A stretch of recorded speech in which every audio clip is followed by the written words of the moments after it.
Olá, pessoal. Espero que estejam todos bem. Eu sou o professor Tiago, professor de Geografia, e vim trazer para vocês aqui um pouco sobre o sexto banco de atividades de Geografia do sétimo ano, que tem disponível aí para vocês no OLEP.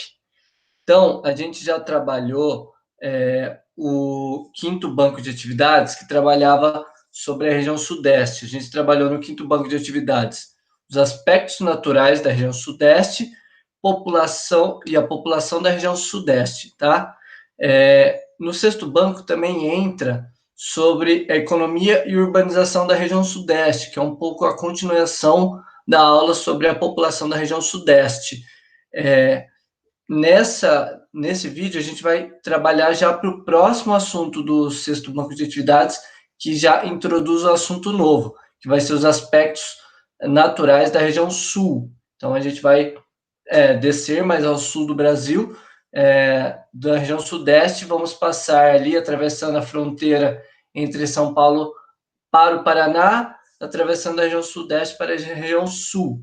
Então, a gente vai trabalhar nessa videoaula aqui um pouco sobre esses aspectos naturais da região sul. Quando a gente pensa na região sul, a gente associa ela a um clima mais frio. E não está errado. A região sul é onde está o clima mais frio do Brasil, onde fazem as menores temperaturas no território brasileiro, né? E em algumas regiões até neva. Eu vou apresentar aqui para vocês os slides com os conteúdos que vocês têm disponível aí no OLEP sobre esse conteúdo. Só um minutinho.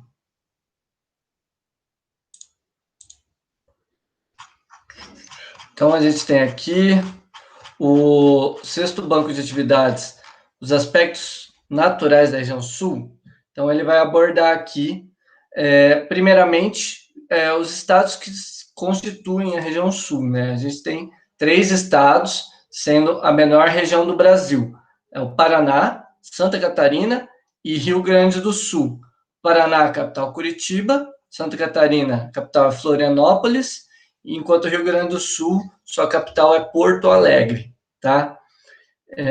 Então, como eu já disse anteriormente, um diferencial da região sul para o resto do Brasil é que a região sul está mais associado a um clima um pouco mais frio. Não é o mesmo frio que se faz, por exemplo, no norte da Europa, no Canadá, mas para a nossa realidade no Brasil, né, a gente já considera que é uma região mais fria. Então, aqui, o clima do sul. Em sua maioria, o clima do sul é um clima subtropical. Por que ele é subtropical e não é tropical, como, por exemplo, na região sudeste, né? Na maior parte da região sudeste? Porque ele já está abaixo do Trópico de Capricórnio. Então, a partir do momento em que o clima que está abaixo desse Trópico de Capricórnio, né, logo abaixo, é o clima subtropical, que tem características um pouco mais frias do que as características do clima tropical. Além disso, no norte do Paraná, ali, divisa com São Paulo, principalmente, a gente vai encontrar um pouco também do clima tropical de altitude. Ele não entra na classificação do subtropical porque ele está, em sua maioria, sobre, né, e acima do Trópico de Capricórnio, além de ser uma região com maior altitude um pouco, regiões de serras. Então, aqui vocês têm. A região sul é a única entre as regiões do país onde predomina o clima subtropical. Por essa razão, é conhecido pelas baixas temperaturas que caracterizam boa parte do seu território no inverno. Nas porções mais elevadas do relevo, é comum a ocorrência de fortes geadas. Então, tem essa característica. Quanto mais alto, as áreas mais altas, né, quanto maior o relevo, maior a altitude, mais frio vai ser. Então, além da região sul estar num clima subtropical, ainda há regiões de altitudes mais altas que fazem com que os frios sejam mais elevados ainda do que em áreas de planície, né? É o caso, por exemplo, que ele dá aqui dos municípios de São Joaquim, Urubici e Lages, nos estados de Santa Catarina, na região serrana Santa Catarina. Tem uma região de serras ali um pouco mais ao interior de Santa Catarina, onde tá as maiores mínimas de temperaturas do Brasil. Por quê? Porque além de ser esse clima subtropical, ainda está em áreas de altas altitudes. Então, essas regiões, em algumas épocas do ano, dependendo do clima do ano, como vai estar a situação da entrada de massas de ar polar e algumas outras características, né? Mas dependendo do ano, pode até nevar nessa região. Então a gente pergunta: no Brasil não tem neve? Pode ter, tem anos que tem, nessa região específica do Brasil. Eu vou mostrar aqui para vocês como que é quando neva nessas regiões. Separei algumas imagens aqui e sobre a neve na região da Serra Catarinense. Olha aí, se vocês observarem bem, vocês vão ver a ocorrência de neve em várias áreas de serras, né? Sempre com cenário de serra no fundo. Então, a gente tem aqui, por exemplo, uma estrada com neve, uma região de sítio com neves. Araucária aqui, essa primeira imagem tem ao fundo uma araucária, que é uma árvore típica do sul, sobretudo das áreas de serra, também encontra em São Paulo, Minas Gerais, alguns outros estados fora da região sul, principalmente em áreas de altitudes um pouco mais elevadas. Então a gente tem aqui, né, essa imagem também com bastante araucárias. A araucária é uma árvore que ela se adapta melhor ao clima frio e mesmo ao clima de neves, por isso que ela tem esses braços formando, que são flexíveis. Por quê? Porque se a neve acumula em seus galhos, como esses galhos são flexíveis, ele pode derrubar essa neve e depois voltar ao lugar. Então, é uma característica desses pinheiros, como no caso das araucárias, mas outros pinheiros também têm essa característica, justamente por conta desse clima de neve que pode ocorrer em seu habitat natural. Então, é uma forma dos galhos não se quebrarem quando a neve acumula neles, tá? Então, a gente tem então, essas imagens de neves. Vamos voltar aos slides.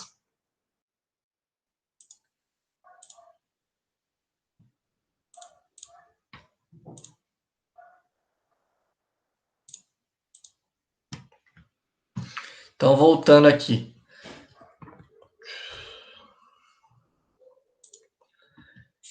Então, o clima da região sul, então, vai ter essa característica. Por exemplo, o Rio Grande do Sul, que é um estado mais ao sul do que Santa Catarina, e que, teoricamente, então, seria mais frio, né?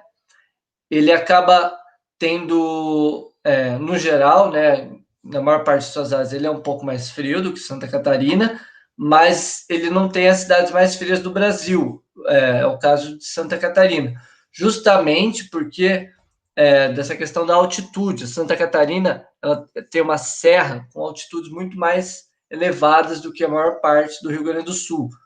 O relevo do Rio Grande do Sul, a gente vai ver aqui adiante, é um relevo mais predominante de planícies, e por conta de ser áreas de planícies, não tem tanto a influência da altitude, fazendo com que o clima seja tão mais frio. Deixa eu entrar aqui na parte do relevo, já que eu já introduzi esse assunto, depois eu volto aqui para a parte da vegetação. Então, olha aqui o relevo da região sul, certo? Paraná, de novo, novamente, vou retomar sobre como ler esse tipo de mapa.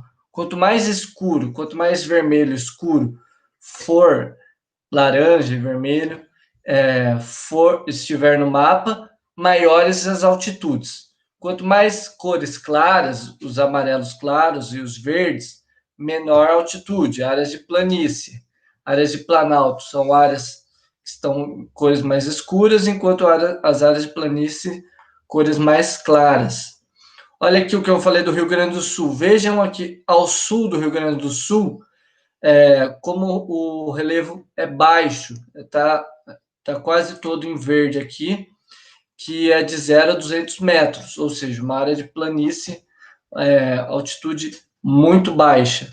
Enquanto que em Santa Catarina, aqui o estado do meio, tem essa grande parte das Serras Gerais, da Serra Geral, onde o relevo é muito mais elevado, acima de 1.200 metros, tá? Ele pega aqui um pedaço do Paraná também, mas os maiores altitudes vão chegar aqui, ó, em Capão Doce, 1.840 metros, Morro da Boa Vista, 1.827 metros, e na Serra do Mar do Paraná, aqui em 1.922 metros, na divisa entre Paraná e Santa Catarina, tá?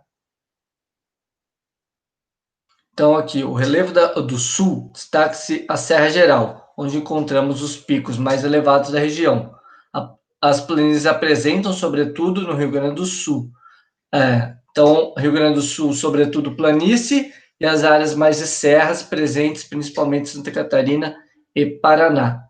O restante da região é formado por planaltos e depressões, como pode ser visto no mapa ao lado. Eu vou passar aqui para a área de vegetação antes de entrar, então, na hidrografia da região sul.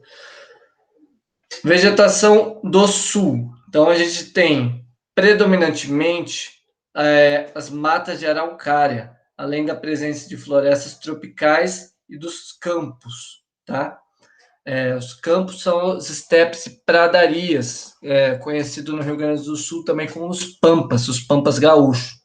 Essas áreas de planície que eu falei para vocês do Rio Grande do Sul tem uma vegetação típica dessa região, que é a vegetação dos pampas.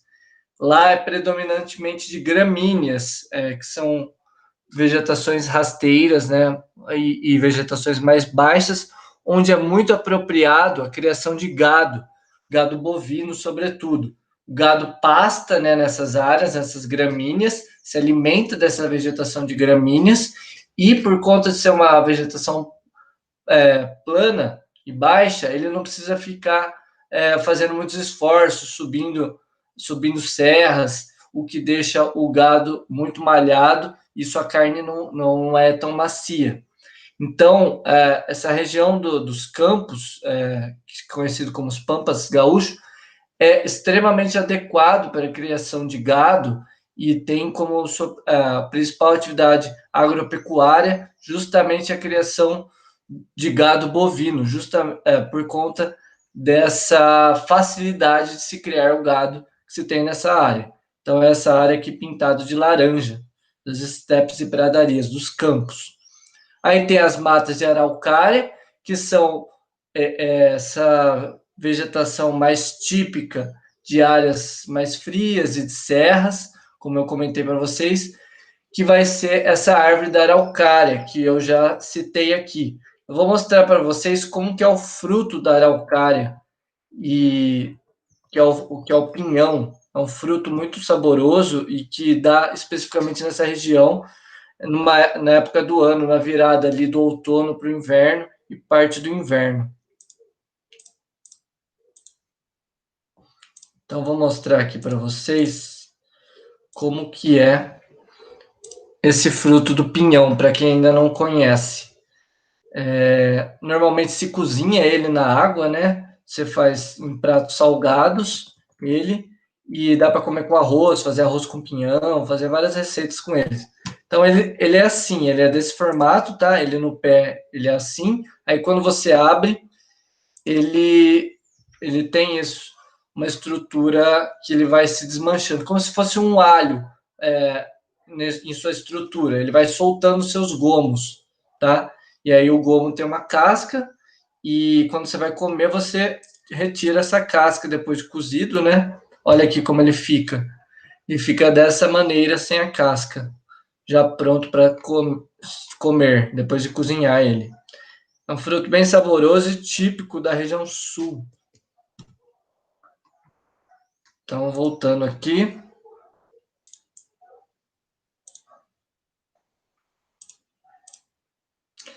Além disso, a gente tem a vegetação das florestas tropicais, tá? Sobretudo nas áreas mais próximas ao litoral e no norte do Paraná, que é a Mata Atlântica, que é a mesma que eu falei para vocês já na região sudeste. A Mata Atlântica foi altamente devastada durante o processo de ocupação, né, o aumento das cidades, o processo de ocupação ao longo dos séculos, né, no Brasil, e tem grande parte da sua área desmatada, infelizmente, uma floresta altamente rica em biodiversidade e que está passando por um processo bem delicado de extinção ou risco de extinção de muitas de suas espécies. Para fechar, em boa parte do seu litoral, a gente chama, que é onde está pintado em roxinho aqui, a gente chama de vegetação litorânea, né? Que fecha aí as vegetações que ocorrem no sul do Brasil. Então, voltando aqui para essa parte do relevo e hidrografia que eu já tinha introduzido para vocês, a gente tem a questão agora faltando sobre a hidrografia. Eu já expliquei em outros momentos o que seria hidrografia, mas nunca é demais explicar isso. Hidrografia é a parte que trabalha com os rios e com as águas, né? Com as águas da região, rios, lagos, entrada de mares, né, sobre o continente, e isso que vai formar a hidrografia, principalmente formado por bacias hidrográficas, que é todo um conjunto do relevo, onde forma um mesmo conjunto aquático, o leito dos rios, o caminho, a formação de lagos dentro de uma mesma bacia hidrográfica. Então, o relevo influencia diretamente no curso dos rios e na formação hidrográfica da região. Os rios sempre vão de cima para baixo, né? Eles respeitam a lei da gravidade de Newton, né? E eles não vão os rios não vão subir em seu curso, as águas são sempre de cima para baixo e vão seguindo o caminho das serras, normalmente, até chegar numa área de planície e muitas vezes desaguar ou em lagos ou mesmo no mar, né, no oceano, no caso aqui no Oceano Atlântico.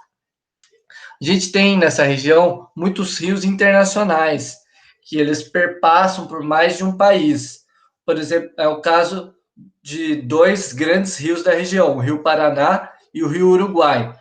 O Rio Paraná, que está ali, que perpassa pelo Paraguai, por exemplo, e que tem a maior usina hidrelétrica em produção de energia do mundo, não em capacidade produtiva, e tem uma usina na China que tem uma capacidade produtiva um pouco maior, mas em produção bruta de energia por ano, é a usina de Itaipu, no divisa Brasil-Paraguai, é uma usina binacional e que aproveita muito esse leito do Rio Paraná e a força que tem esse grande volume de águas que ele tem. Então, é isso que ele vai falar aqui. As duas principais bacias da região sul, a do Rio Paraná e do Rio Uruguai, que eu também citei aqui. A primeira, que abrange também parte das regiões sudeste e centro-oeste do Brasil, merece destaque especial. Os rios dessa bacia abrigam, no seu conjunto, 176 usinas hidrelétricas e respondem por praticamente 59% de toda a produção nacional das hidrelétricas brasileiras. Então, quase 60% da energia elétrica que vem de hidrelétricas no Brasil vem da usina de Itaipu. Atualmente, se descobriu uns tempos atrás, né, mas é um processo mais recente, se descobriu um grande potencial energético na bacia amazônica, lá no norte do Brasil. E se descobriu que os rios lá têm um potencial energético tão grande que conseguem superar as usinas de Itaipu, mas até o momento as usinas hidrelétricas de lá não conseguiram chegar na mesma capacidade energética que se tem em Itaipu. Então, Itaipu, disparado, é a maior usina hidrelétrica de produção de energia que temos. Olha aqui mais sobre ela. Entre as usinas hidrelétricas presentes no Rio Paraná, uma em particular, a usina hidrelétrica de Itaipu, destaca-se das demais por sua magnitude, pelo seu tamanho. Ela é uma usina binacional, como eu falei, porque ela é brasileira e paraguaia, ela está nessa divisa dos dois países. Então, uma parte fica para o Brasil, outra parte fica para o Paraguai. E ela produziu, em 2017, 96 milhões de megawatts-hora, energia responsável pelo suprimento de aproximadamente 15% do consumo no Brasil e 86% de tudo que é produzido em energia elétrica no Paraguai. Então, para fechar com chave de ouro sobre Itaipu e vocês entenderem um pouco melhor sobre a magnitude que tem a usina de Itaipu, eu trouxe um videozinho aqui para vocês de um canal do YouTube bem bacana que vai trazer sobre isso, esse ponto. Deixa eu localizá-lo aqui, só um minutinho. E que vai trabalhar sobre a usina de Itaipu, mostrando por dentro como ela funciona. Só um minutinho, tá? Que eu já estou abrindo ele.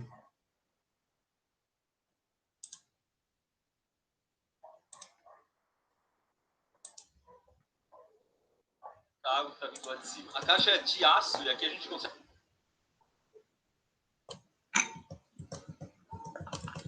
Então, a gente tem essa usina de Itaipu, eu vou mostrar para vocês a dimensão que ela tem, que só vendo mesmo para a gente imaginar como isso é gigantesco. Só um minutinho.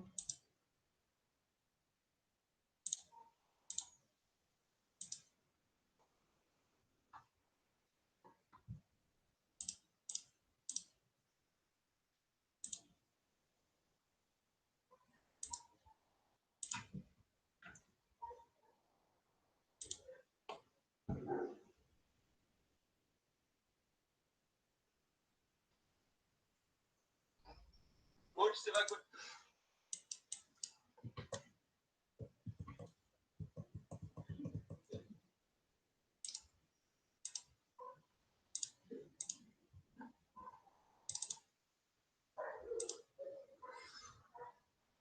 Hoje você vai conhecer com a gente simplesmente a usina que mais gera energia elétrica no nosso planeta, Itaipu Binacional.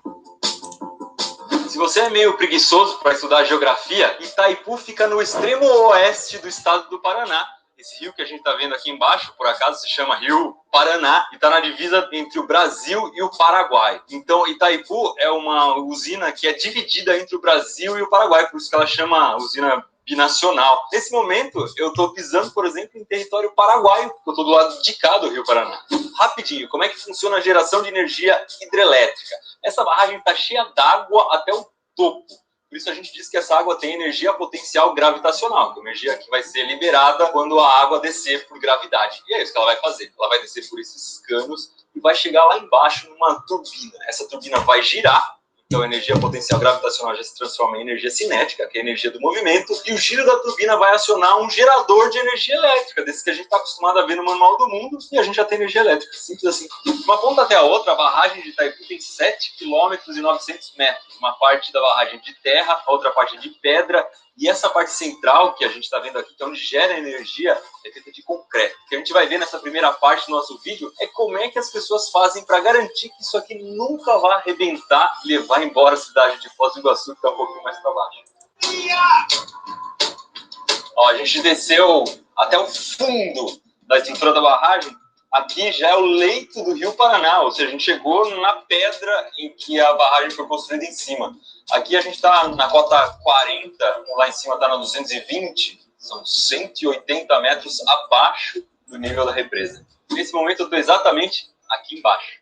Cada cano branco que você está vendo aí, existe uma turbina e um gerador. Metade da usina gera energia para o Brasil a 60 Hz, metade da energia produzida vai para o Paraguai a 50 Hz. Só que o Brasil compra uma boa parte de volta, então a gente consegue ver ali as torres voltando para o Brasil, depois essa energia tem que ser convertida de novo a 60 Hz. O legal é que essas 20 unidades geradoras funcionam de um jeito independente.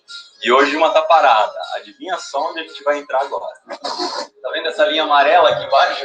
É a divisa entre o Brasil e o Paraguai, ó. Estou no Paraguai, estou no Brasil. Esse aqui é o centro de controle, é como se fosse o cérebro da geração de energia aqui dentro da usina. A gente consegue ver aqui as máquinas que foram instaladas desde que Itaipu começou a funcionar, em 84. Elas funcionam até hoje, mas desde 2000 já tem um sistema digital que a gente consegue ver os dados naquele telão lá atrás. A gente vai entrar agora na caixa espiral, é um lugar onde a água passa. Também é um lugar que pouquíssimas pessoas têm acesso. Bora lá. Lembra daquele cano branco que a gente viu lá fora? Ele sai exatamente atrás de mim. Então, quando isso aqui está cheio d'água, tem meia catarata do Iguaçu passando. Essa caixa serve para a gente conseguir aproveitar melhor a força da água que está vindo lá de cima. A caixa é de aço e aqui a gente consegue ver as soldas, as divisas, mas só que ela está muito lustrada porque passa muita água aqui e vai limpando a caixa enquanto vai passando. E essa estrutura que você está vendo não gira, ela é fixa. A água vai entrar aqui e vai passar por essas bases de distribuição. As primeiras são fixas, mas mais para dentro já existe um segundo conjunto com pás móveis. Elas vão direcionar o fluxo da água para manter a turbina girando numa rotação constante. Bora ver as turbinas. Essas daqui são as pás do rotor da turbina. Ou seja, a água vai bater nesse negócio aqui para fazer a turbina girar. Aqui eu tenho uma miniatura, dá para ter uma ideia de mais ou menos como é o tamanho disso aqui, porque a gente não consegue ver aqui perto. O detalhe é que a turbina tem 300 toneladas. Você deve imaginar que não é nem um pouco fácil de movimentar isso aqui.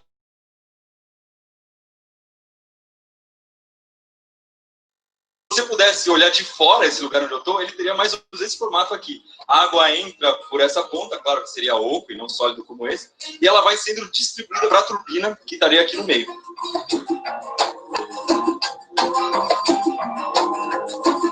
Depois que a água movimentar a turbina, ela vem para cá, ela vai passar por essas pás e estaria caindo em cima de mim se isso aqui estivesse funcionando. Eu estou dentro da turbina, embaixo dela. Nesse ponto aqui, a água já deu para a usina toda a sua energia cinética. Ela fez movimentar um eixo que está ligado nessa turbina aqui, e esse eixo está acoplado aos geradores que estão lá em cima. Daqui para baixo, a água já é devolvida ao Rio Paraná. A turbina tem 8 metros de diâmetro e roda mais ou menos 90 rotações por minuto. Como você deve ter imaginado, esse lugar aqui não é um lugar especial para as pessoas andarem. Esse chão, por exemplo, que eu estou pisando, ele não fica aqui enquanto a usina está funcionando. Ele foi colocado para dar manutenção. Então, qualquer manutenção que tem que ser feita aqui dentro tem que ser montada toda uma estrutura especial para que as pessoas consigam se movimentar. Aqui, por exemplo, tem uma cápsula para alguém descer lá no fundo. Ela é parecida com aquela que salvou os mineiros chilenos lá na mina de cobre. E aqui a pessoa consegue descer por onde a água vai sair para o rio. As galerias das pirâmides do Egito devem ser bichinha perto disso aqui. Para ligar a turbina ao gerador, a gente tem esse eixo aqui, ele tem 3,70 metros de diâmetro. Na parte de baixo está uma turbina, dessa vez uma turbina com água passando, não está seca, que a gente acabou de ver, e lá em cima está o gerador. Quando você... tem duas coisas que fazem Itaipu ser tão poderosa assim. A primeira é o desnível, a diferença entre o nível da água lá em cima e o nível da água aqui embaixo, que é quase de 200 metros, isso faz a água chegar muito forte lá nas turbinas. A segunda coisa é a vazão do rio, a quantidade de água que está vindo no Rio Paraná.